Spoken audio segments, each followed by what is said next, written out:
मत्ती की इंजील बाब 8। जब वो उस पहाड़ से उतरा तो बहुत सी भीड़ उसके पीछे हो ली, और देखो एक कोढ़ी ने पास आकर उसे सिजदा किया और कहा, ऐ खुदावन, अगर तू चाहे तो मुझे पाक साफ कर सकता है। उसने हाथ बढ़ाकर उसे छुआ और कहा, मैं चाहता हूँ, तू पाक साफ हो जा। वो फौरन कोढ़ से पाक साफ हो गया।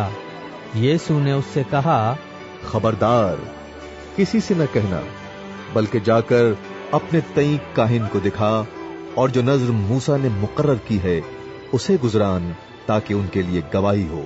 और जब वो कफरनहूम में दाखिल हुआ तो एक सूबेदार उसके पास आया और उसकी मिन्नत करके कहा, ऐ खुदावन, मेरा खादिम फालिज का मारा घर में पड़ा है और निहायत तकलीफ में है।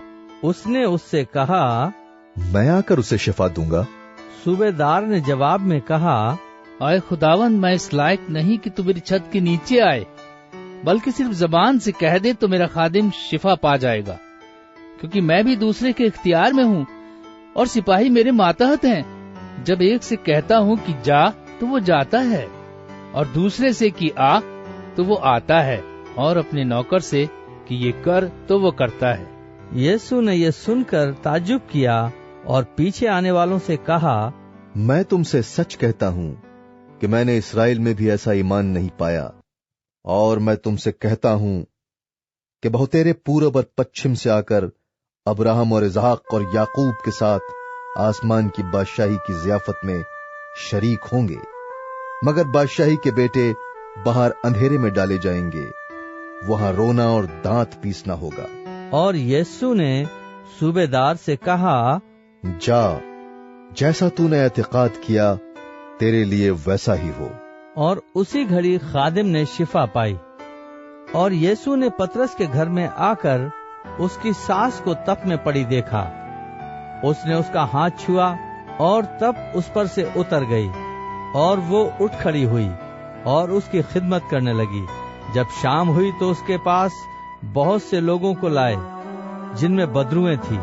उसने रूहों को जबान से ही कहकर निकाल दिया और सब बीमारों को अच्छा कर दिया, ताकि जो यसाया नबी की मारिफत कहा गया था वो पूरा हो। उसने आप हमारी कमजोरियां ले ली और बीमारियां उठा ली। जब यीशु ने अपने गिर्द बहुत सी भीड़ देखी तो पार चलने का हुक्म दिया, और एक फकीर ने पास आकर उससे कहा, ऐ उस्ताद, जहाँ कहीं तू जाएगा मैं तेरे पीछे चलूंगा।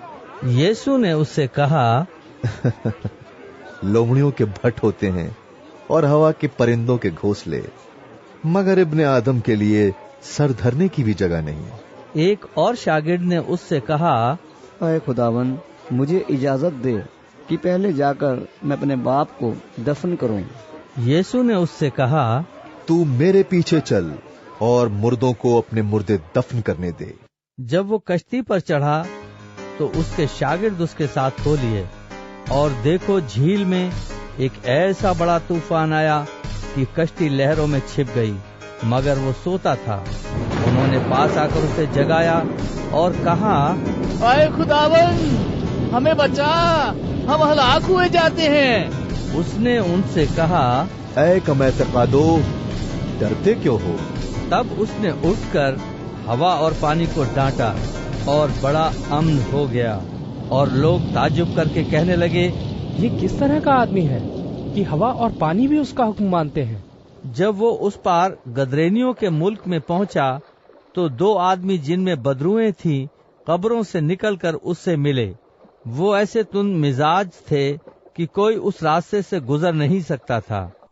और देखो, उन्होंने चिल्लाकर कहा, ऐ खुदा के बेटे, हमें तुझसे क्या काम? क्या तू इसलिए यहाँ आया है कि वक्त से पहले हमें अजाब में डाले? उनसे कुछ दूर बहुत से सुअरों का गोल चल रहा था। बस बदरूओं ने उसकी मिन्नत करके कहा, अगर तू हमको निकालता है तो हमें सुअरों के गोल में भेज दे। उसने उनसे कहा, जाओ, وہ نکل کر سوروں کے اندر چلی گئیں، اور دیکھو سارا غول کڑاڑے پر سے جھپٹ کر جھیل میں جا پڑا اور پانی میں ڈوب مرا، اور چرانے والے بھاگے اور شہر میں جا کر سب ماجرا اور ان کا احوال جن میں بدروئیں تھی بیان کیا۔ اور دیکھو سارا شہر یسوع سے ملنے کو نکلا اور اسے دیکھ کر منت کی کہ ہماری سرحدوں سے باہر چلا جا۔